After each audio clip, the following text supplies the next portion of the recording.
My backyard is somewhat of a gift given to me to live a lifestyle this way.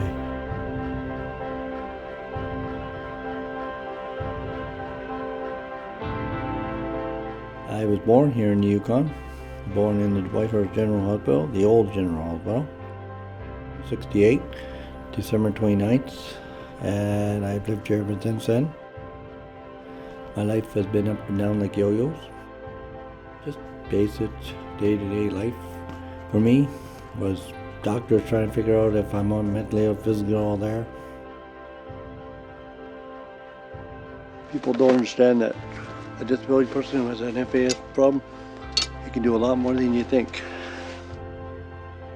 I've had dreams where it says, go to a big city, go try to live in a big city. But Yukon's my home, and I'm here to tell a story. I started out with what we call a skid shack, like a little sugar shack. I built just rough 2x4s.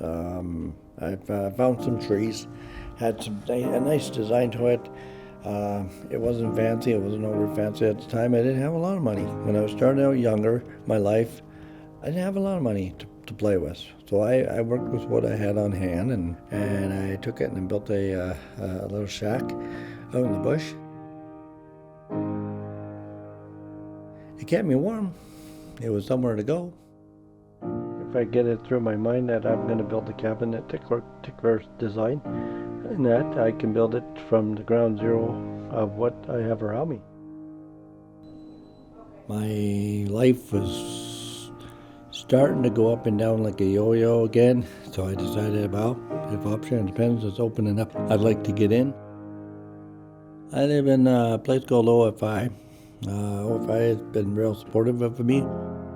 OFI is a not-for-profit organization that was formed to provide supportive housing for adults with FASD. When it's too much in town, he has the option to go and be by himself and give himself some time to be alone at his cabin. Have a little quiet time and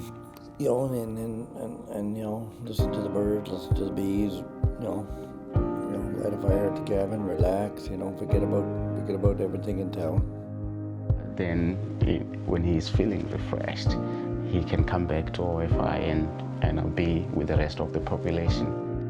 To be successful, you need to be able to interact and work interoperably with other organizations out there. FASI is a key one.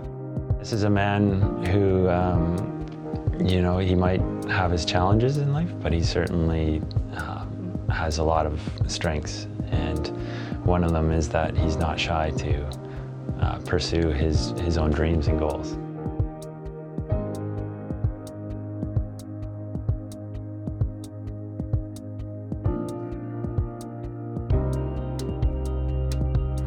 Oh, I wonder where all the pike are. Here, pikey, pikey, pikey.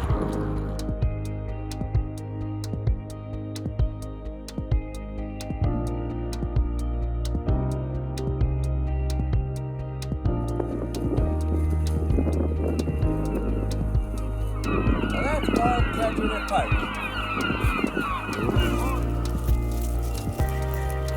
That's a nice little clump of bush berries right there. This is high cranberry. They have a nice bitter taste to them. So I'm going to be cranberry picking like a mad bat out of hell, making cranberry jam. There's low cranberry and there's high cranberry bushes. I've got to be very careful because bears are looking for this type of food and low bush cranberries. So when I'm out berry picking in the autumn, I always have to keep my eyes peeled for anything out of the ordinary, because a bear might be 100 feet over that way. He might be eating a patch of berries and I might walk right into him.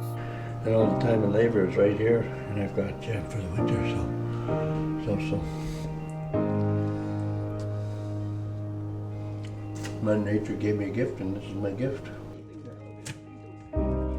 By the way, did I say it was sweet? It's sweet. Hadn't it been for this guy helping me and many others, I would never have gotten this far in life. He is a real independent man, but he can be like that because the supports are around him. He can have his own independent space and be respected in his independence, but that there's also support 24/7 there if he needs it. Individuals with disabilities, I think we should create an environment where they can express themselves and be able to achieve what, their aspirations, inspire them to achieve. Rick is a good representation, I think, of what can be possible, with support.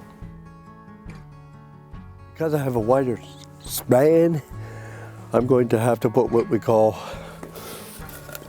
center blocks. Center blocks in between the 2x6s, like every 16 inches. I'm going to have to put a center block in between the whole thing from going like this, because the floor will move. It'll stiffen up the floor, and it's a lot of work, trust me.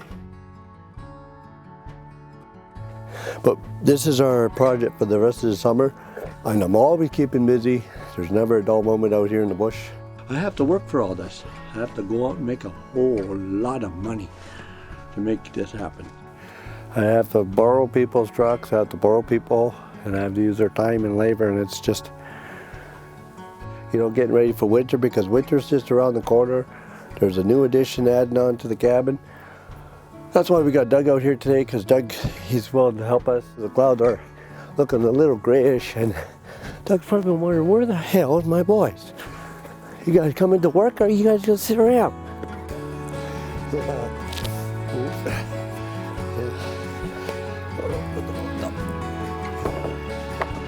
This is the weather I should be building in, and Mother Nature's way of saying it's either do or die. And I'd rather do than die.